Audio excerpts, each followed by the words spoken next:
નમસ્કાર વીટીવી ગુજરાતી.com પર તમારું સ્વાગત છે. તમે જોઈ રહ્યા છો ડેલી ડોઝ અને હું છું આપનો દોસ્ત કરણ ચૌધરી. આમ જોવા જાય ને તો આપણી ભારતની સંસ્કૃતિ એમ કહે છે કે ભારતમાં માતા પિતા જેટલા પણ છે એ ભગવાનનું સ્વરૂપ છે. આમ તો જો કે દુનિયાના કોઈ પણ માતા પિતા હોય છે એ ભગવાનનું સ્વરૂપ હોય છે, પરંતુ ડાર્ક કોમેડીના નામે એમના ઉપર બધી બધી કોમેન્ટ કરી એ કદાચ આજના જેટલા પણ યુથ છે એમના માટે એક એન્ટરટેનમેન્ટનું સાધન બની ગયું છે. આપણે બધાને ખબર છે કે અત્યારે ભારતમાં શું થઈ રહ્યું છે. એક વ્યક્તિ છે કે જેમને તો પ્રધાનમંત્રી નરેન્દ્ર મોદીના હસ્તે એવોર્ડ મળેલો છે અને એમને જ માતા પિતાના અંગત સંબંધો ઉપર કોમેન્ટ મારી છે. એટલી બધી કોમેન્ટ મારી છે કે કદાચ હું અત્યારે આ પ્લેટફોર્મ ઉપર તમને જણાવી પણ નહીં શકું. પરંતુ પ્રશ્ન એ છે કે આપણું જે દેશ છે, આપણી સંસ્કૃતિ છે, એ કઈ જગ્યા ઉપર જઈ રહી છે, આપણા જે યુથ છે એ કયા રસ્તે જઈ રહ્યા છે. આ બધી ચર્ચા કરવા માટે અત્યારે આપણી સાથે જગદીશ મહેતા સર જોડાઈ ચુક્યા છે. જગદીશભાઈ, વીટીવી ગુજરાતી.com સાથે જોડાવા બદલ આપનો ખૂબ ખૂબ આભાર. પહેલો પ્રશ્ન જી જે થાય નમસ્કાર. કે આટલા જેટલા પણ શો છે અને જે એવું લાગી રહ્યું છે કે ધીરે ધીરે આપણું જે યુથ છે એ ખોટા રસ્તે ક્યાંક ને ક્યાંક જઈ રહ્યો છે, અને એમાં પણ એવા લોકો કે જેમને તો પ્રધાનમંત્રી નરેન્દ્ર મોદીના હસ્તે એવોર્ડ મળેલા છે, એ લોકો જ આ શબ્દનો ઉપયોગ કરે તો કેટલું યોગ્ય છે? જુઓ કરણભાઈ, આ આપણું યુથ ધીરે ધીરે ક્યાં જઈ રહ્યું છે એવું નહીં, ધીરે ધીરે પકડાઈ રહ્યું છે. આ અત્યારે તમે ને આપણે જેની ચર્ચા કરવા બેઠા છે, સમય રૈના નામના સ્ટેન્ડઅપ કોમેડિયન, એક કોમેડિયન તો કહેવાનું છે. હાવ હાદી ભાષામાં કહીએ તો ભૂંડા બોલી ગાળો સાંભળીને મજા કરો એના જેવું છે. આ ભૂંડા બોલી ગાળો અને કોમેન્ટ, આ અંગ્રેજીની મજા તમે જુઓ. તમે અત્યારે સીધી ભાષામાં કાંઈ ખરાબ લખી ન શકો અંગત સંબંધો વિશે, પણ અને જાહેરમાં બગીચામાં પતિ પત્ની કે પ્રેમી પ્રેમિકા બેઠી હોય તો તમને વાંધો છે, પણ એના મોબાઈલમાં પોર્ન વિડીયો વગડતો હોય કે એની કન્ટેન્ટ થતું હોય તો તમને વાંધો નથી. બરાબર છે. હવે પોર્ન જે આપણે જાણીએ છીએ પોર્નમાં શું હોય છે તે આટલી ખરાબ વાતો છે, પણ એને ઇંગ્લિશ નામ આપી દેવામાં આવ્યું એટલે વાંધો નથી. જેમ કે મારે ને તમારે અહીંયા કોઈ ગામડામાં કોઈ માણસ કોઈ પણ ગાંજો પીવે, બીડી પીવે, તમાકુ ખાય તો એને વ્યસની કહેવામાં આવે, પણ ડોક્ટર તમને લખી દે એટલે તમે દારૂ પણ પી શકો હેલ્થ માટે. બોલો બરાબર છે. શું કામ? કે તમને એક આવરણ મળી ગયું છે. મને ડોક્ટરે કીધું છે આરોગ્ય માટે ઉત્તમ છે એમ કે દારૂ તમારે પીવો જોઈએ. બોલો, બ્રાન્ડી કે જે કઈ આવતી હશે તે. એમ આ સ્ટેન્ડિંગ અને સ્ટેન્ડ કે છે કે કોમેડિયન, આ સ્ટેન્ડઅપ સ્ટેન્ડઅપ કોમેડિયન. કોમેડિયન છે જ નહીં. જી જી જી, આ નૈરો ભ્રષ્ટાચારી, બધી ભ્રષ્ટાચાર કરનારી આ વ્યક્તિ છે. પણ હવે એમાં એનો દોષ તો એટલા માટે નથી, એક તો વાણી સ્વાતંત્ર્યના નામે બધું ચરી ખાય છે બધાને, અને આ અનેક પ્રકારના રસ આપણા શાસ્ત્રમાં વર્ણવ્યા છે. વીર રસ છે, કરુણ રસ છે, પછી શૃંગાર રસ છે. આ પ્રકારના સંન્યાસથી માંડીને શૃંગાર સુધીના અનેક પ્રકારના રસ જે છે એમાંનો એક આ રસ છે એમ કયો તો હાલે.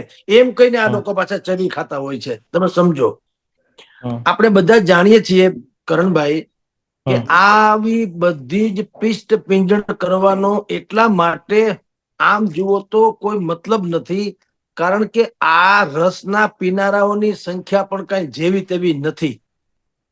બરાબર. આ જે ભાઈ સમય રૈના જે છે સ્ટેન્ડઅપ કોમેડિયન કહેવાય છે, હવે એને 7.3 મિલિયન તો એના સબસ્ક્રાઇબર છે. બોલો.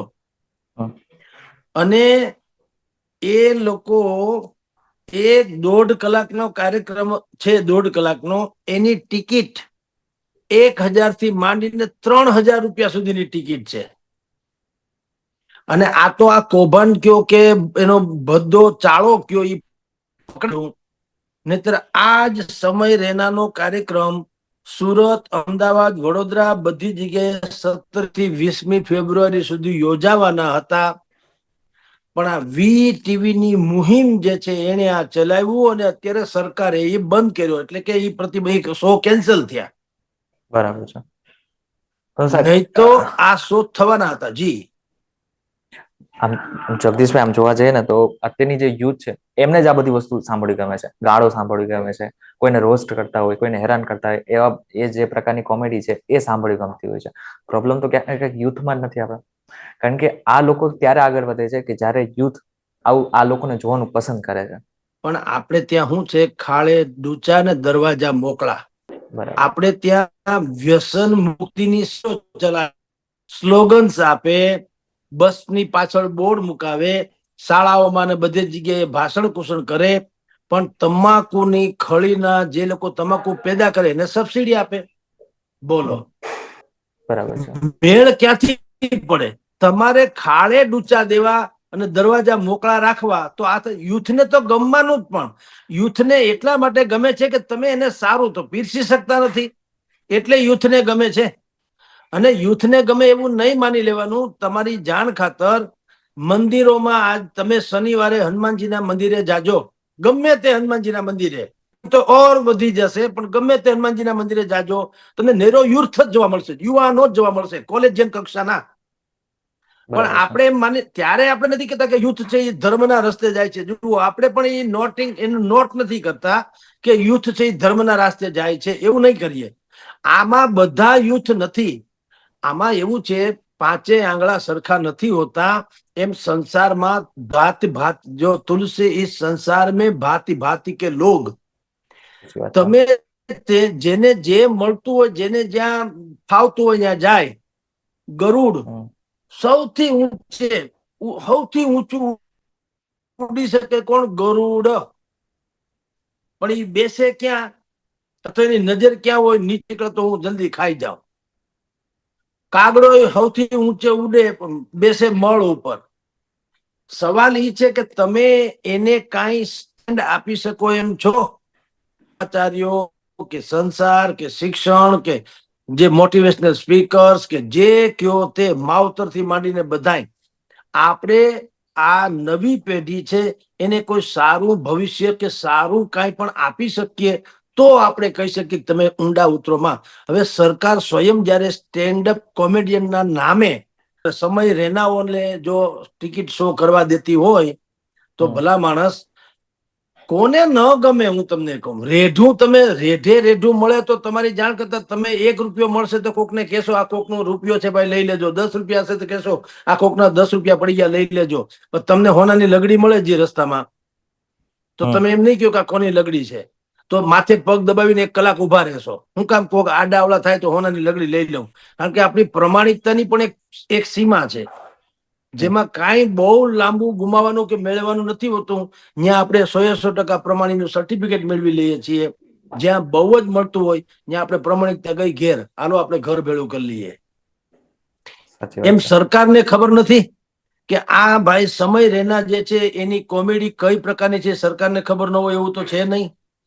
હવે સરકારે છોડો, જે આયોજક છે, અમદાવાદમાં આયોજક હતો નીરવ રાજગોર નામનો વ્યક્તિ, અમદાવાદમાં. તો નીરવ રાજગોરને બુદ્ધિનો છાંટો નતો કે આ શું છે કે હું નહીં, આ કેવા પ્રકારનો કોમેડી કરે છે ખબર નથી. તમારે જો કોમેડી જ કરાવી તો કપિલ શર્માથી માંડીને બીજા કોમેડિયન ક્યાં નથી? આપણા ગુજરાતીમાં પણ હાસ્ય કલાકારો ક્યાં નથી? શાહબુદ્દીન રાઠોડ આનાથી મોટું કોઈ ઉત્તમ ઉદાહરણ હોઈ શકે? કે જે કોમેડી તો ખરી પણ ગંભીર કોમેડી, ઉત્તમ પ્રકારની કોમેડી. અને સ્ટેજ ઉપરથી ઘણી વખત શાહબુદ્દીન રાઠોડ કહે છે કે હું મારા સ્તરથી નીચે ઉતરવા કરતા હું સ્ટેજ ઉપરથી નીચે ઉતરી જવાનું વધુ પસંદ કરું. તો કોમેડી તો ખરી પણ સાથોસાથ જિંદગીનું ભાથું બનાવે એવા શાહબુદ્દીનભાઈ રાઠોડ છે, હરસુરભાઈ ગઢવી થઈ ગયા આપણે ત્યાં હાસ્ય કલાકાર, હકાભા અત્યારે પણ છે, કે ધીરુભાઈ સરવૈયા છે.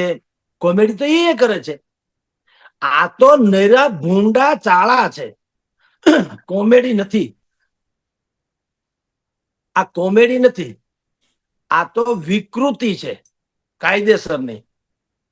અને વિકૃતિ આપની જાણ ખાતર ઋષિ મુનિને પણ મેનકા જે છે ને એ હરાવી શકે, એનું તપશ્ચર્યા ભંગ કરાવી શકે. તો આ તો ફાસ્ટ ફૂડના યુગની પેઢી છે. હવે એનામાં તો તપ કે સંયમ કે ધૈર્ય કે સહિષ્ણુતા કે કરુણા કે પ્રેમ કે એ તો એનામાં રહેવાનું જ નહીં. છીછરું તો અમથું વ્યક્તિત્વ હોય. હવે એમાં આવું ભળે, દોડવું હોય ને ઢાળ મળે, શું થાય? સમય રેનાના કિસ્સામાં એવું છે, યુવા પેઢીનો દોષ ઓછો છે. સૌથી વધુ દોષ આના તથાકથિત આયોજકોનો અને કન્ટેન્ટને સમજ્યા વગર હોલથી માંડીને ભાડે આપી દેવાની અથવા મંજૂરી આપી દેવાની જે ચેષ્ટા છે એ લોકોનો દોષ આમાં વધુ છે. જી કરણભાઈ. ચલો પ્રશ્ન પૂછી લઈશ. હવે જે આ ઘટના બની છે એનો મુદ્દો તો હવે સંસદમાં ઉઠવાનો છે અને ઘણી બધી ચર્ચાઓ થવાની છે. પરંતુ હવે ક્યાંક ને એવું પણ લાગી રહ્યું છે કે પૈસા કમાવા માટે માણસ કંઈ પણ કરી શકે છે. અને આ જે પ્રકારનો શો હાલ્યો છે અને જે પ્રકારની ગંદી કોમેન્ટ સ્ટાર્ટ થઈ છે, એવું નથી કે આ પહેલી વખત જ છે. આની પહેલા પણ જેટલી પણ ગેસ્ટ આવ્યા છે શોમાં, જેટલા પણ મહેમાનો આવ્યા છે, એ બધાએ જ ક્યાંક ને ક્યાંક ડાર્ક કોમેડિયન નામે આવી બધી કોમેન્ટ કરેલી છે. પરંતુ હજુ પણ ક્યાં સુધી આ યુથ આપણું જશે અને સરકારને વળી શું પાછા પગલા લેવા કહું જોઈએ? છું, બિલકુલ સરકારને બસ શું? વાંધો જ ન્યા છે. હા, બિલકુલ સરકાર જ આમાં દોષિત છે. સરકાર એટલે પછી આયોજન કરનાર હોય ઈ પણ ટૂંકમાં આયોજકો દોષી છે, લાભ લેનારા નહીં. સાહેબ તમે સમજો, તમારી જાણ ખાતર તમારી આસપાસ તમે બગીચામાંથી નીકળો તો તમારે સોડમ લીધે છૂટકો છે કે નહીં? તમે હમ, નાક બંધ કરીને ઉકરડા પાસેથી નીકળી શકો, બગીચામાંથી નહીં નીકળી શકો. તો બરાબર. યુવા પેઢી જે છે એને તમે એવું શિક્ષણ, તો પેલા જમાનામાં જે કેળવણી શબ્દ હતો, નચિકેતા યુવાન પેદા થાય, સુસંસ્કૃત યુવાન પેદા થાય, એવી કેળવણી તો હવે રહી નથી. હમ, તો ફાસ્ટ ફૂડ યુગ છે. મેં તમને કીધું તેમ છીછરા ખોરાક છે, છીછરા મન છે, છીછરા વિચાર છે. અને એમાં તમે આવા આયોજનો કરો પૈસાની ભૂખમાં જ ખાલી. આમાં એકે બધી કોમેન્ટ સાંભળીને કોઈને કાંઈ થવાનું હોય તો મને કયો કે કોઈ આમાં તમને એમ લાગે કે સંસારમાં સારી વિકલ્પ તમે આપી રહ્યા છો. તમને આયોજકોને પહેલેથી ખબર છે નૈક્રો ભૂંડા ચાળા કરવાના છે. તમે કિરણભાઈ એક નામ સાંભળ્યું છે, દિનકરભાઈ મહેતા. એ આપણા આ જ છે. એને નોન વેજીટેરિયન જોકર્સ કહીને વર્લ્ડ આખામાં પ્રખ્યાત છે. બોલો, નોન વેજીટેરિયન. અને નોન વેજીટેરિયન એટલે જે લોકો આ દુનિયાના છે, ટૂંકમાં સોશિયલ મીડિયામાં એક્ટિવ છે, એના માટે દિનકર મહેતા કોઈ અજાણ્યું નામ નથી. તમે એને ચાલુ કરો એટલે આપણે જેમ તમે હમણાં કીધું કે એને એવી બધી કોમેન્ટ કરી છે કે હું અહીંયા બોલી શકું એમ નથી, એમ આપે કીધું અત્યારે. તો હમ, દિનકર મહેતાના જોક્સ જેને જોક્સ કે છે, એ જોક્સ અહીંયા તમે ક્યાંય આપણા ગુજરાતમાં જાહેરમાં સાંભળી ન શકો. બરાબર. તેમ છતાં એના તમામ શો હાઉસફુલ જાય છે. બોલો, હાઉસફુલ, કરોડો રૂપિયા કામે છે. નકરા ગંદા ચાળા, બિલકુલ મા બેનની આબરૂ તમારી સામે લૂંટાતી હોય એવી રીતે બેનો દીકરીઓ જાય છે પાછી જોવા. તમે અમેરિકામાં એના કાર્યક્રમો જાય, મહિલાઓ પણ એટલી જ સંખ્યામાં હોય છે. અને નૈરા પોર્ન વિડીયો તમે ન જુઓ અથવા પોર્ન વિડીયોની કલ્પના તમે જે કરતા હો એ તમને શબ્દ રૂપે જાહેરમાં કરી દી. બોલો, અને છતાંય લોકો જુએ છે ને સાંભળે છે. અહીંયા સમય રેના જે છે એનો સુરત, અમદાવાદ ને વડોદરા બુક માય શો નામના હમ, પ્લેટફોર્મ ઉપરથી એની ટિકિટ હાઉસફુલ થઈ ગયેલી, બધાની વેચાઈ ગઈ હતી. તો તમે એમ કહો યુથ કઈ બાજુ જાય? યુથ શું કામ ન જાય સાહેબ? તમે એવું પ્લેટફોર્મ તો પૂરું પાડો છો તો ત્યાં જવાનું. જો નવું કોઈ પણ છોડ હોય તમે એને વાળો એમ વળશે. એમાં એ છોડનો વાંક નથી, તમે કઈ રીતે હમ, વાળો છે એના ઉપર આધાર છે. સરકારથી માંડીને આયોજકને બુદ્ધિ નથી કે આ સમય રેના હોય કે આશીષ સાંચલા હોય કે જસમીત સિંહ ઈ હોય કે રણવીર અહુવાલિયા હોય કે અરે અલ્હાબાદિયા હોય કે અપૂર્વ માખેચા હોય, આ બધા શું છે? નૈરા તમારી જાણ ખાતર રૂપિયા પેદા કરવા તમારી સંસ્કૃતિ ગઈ ઘેર, તમારો સંયમ ગયો ઘેર. તમે એકબીજા બેનની અરે ભાઈને મોકલવામાં તમને શંકા કે મુશ્કેલી પડે એ હદે તમારામાં વિકૃતિ નાખી દે. શું કામ? મને પૈસા મળવા જોઈએ, તમારું જે થવું એ થાય. તો સવાલ એ છે કે આ યુથ ક્યાં જઈ રહ્યું છે એમ નહીં, આ લોકો જે સરકાર છે, આયોજકો છે, એ જૂથ ક્યાં જઈ રહ્યું છે ઈ કયો. યુથ નહીં, આ જૂથ જે સરકારી છે તે એ જૂથ ક્યાં જઈ રહ્યું છે એનામાં બુદ્ધિનો છાંટો હોવો જોઈએ કે આવાને બિલકુલ એને મંજૂરી ન આપે. જ્યાં સુધી આવી મંજૂરી આપશે ભાઈ, ત્યાં સુધી તમારી જાણ ખાતર સંસારમાં ભાતી ભાતી કે લોભ હોવાના. અહીંયા રાજકોટ થી માંડીને તમે અમદાવાદમાં જો સંસ્કૃતિ સારી કોઈ પણ મોટિવેશનલ સ્પીકર આવે છે એનો હોલે ભરાઈ જાય છે. જાદુગર કેલાલ આવે છે એનો હોલ પણ ભરાઈ જાય છે. એક નર્તકી આવે છે એનો હોલે ભરાઈ જાય છે. સત્સંગી આવે છે એનો હોલે ભરાઈ જાય છે. લોકોને તેંડુલકર કે કોઈ સેલિબ્રિટી આવે તો એનો હોલે ભરાઈ જાય છે. લોકોને કોઈ પણ ભોગે જે પીરસો તે એમાં એ લોકો તૈયાર છે. તમે શું પીરશો એના પર આધાર છે. તો આનો હોલે ભરાઈ ગયો. એક એક એપિસોડના ઈ 1.5 કરોડ રૂપિયો લે છે તમને ને મને બગાડવા માટે. બોલો, મને મારીને તમારી પેઢીનો સત્યાનાશ વાળવાની ફી આપણે એને આપીએ છીએ. 2 કરોડ રૂપિયા આલ્યો, તમે રાખો, અમને બગાડો એમ. એટલે યુથનો બિલકુલ વાંક નથી. આ પાપી લોકો છે એ જૂથ વાળા છે જે અને આ મંજૂરી આપે છે. અને ઇન્ડિયાઝ ગોટ લેટેન્ડ નામ આપ્યું. તમે જુઓ, ટેલેન્ટ તો સમજ્યા. ઇન્ડિયાઝ ગોટ ટેલેન્ટ તો આપણે કાર્યક્રમ જોઈએ છીએ. તમે જુઓ એમાં કેવા કેવા કાર્યક્રમો આવે છે, કેવી કેવી ઉપાસનાઓ, કેવા નૃત્યો, કેવા રાસ, કેવા ગરબા વગેરે. પણ ઇન્ડિયાઝ ગોટ લેટેન્ડ, લેટેન્ડ એટલે હું? સુસુપ્ત, છમ્મ બેસે. તમારી ભીતરમાં જે પડ્યું હોય ને તે બહાર કાઢવાનું. આની ભીતરમાં શું પડ્યું તમે જુઓ. જે પોતાના માવતર વિશે પણ આટલી બધી કોમેન્ટ કરે એની પાસેથી અપેક્ષા શું હોય? એટલે આમાં ભાઈ દેવેન્દ્ર ફડણવીસ, મુખ્યમંત્રી મહારાષ્ટ્ર, એને ગંભીર નોંધ લીધી. અને મુંબઈ અને ગુવાહાટી ત્યાં તો FIR પણ દાખલ થઈ છે. પણ આ બધા ફીફા ખાંડવાની વાતો છે. ખરેખર શું હોવું જોઈએ? Stop it. આજ પછી એને ક્યાંય કાર્યક્રમની મંજૂરી ના આપો તો બીજો કોઈ સમય રેના પેદા ન થાય. પણ હવે ઈ તો આઝાદી, અભિવ્યક્તિની આઝાદીના નામે એને કાંઈ થવાનું નથી. FIR દાખલ થઈ તો શું થયું? જામીને મળી જશે, કાર્યક્રમ કરતો ફરશે, આપણે બગડતા ફરશું અને આપણે ચર્ચા કરતા પણ રહીશું. જી કરણભાઈ, આવું છે. વાત 100% સાચી છે કે જ્યાં સુધી સરકાર પગલા નહીં લે અને મેનેજમેન્ટ જ્યાં સુધી પગલા નહીં લે ત્યાં સુધી આવા શો ચાલતા રહેવાના અને યુથ બગડતા રહેવાના. જગદીશભાઈ, VTV ગુજરાતી .com સાથે જોડાવા ખૂબ ખૂબ આભાર.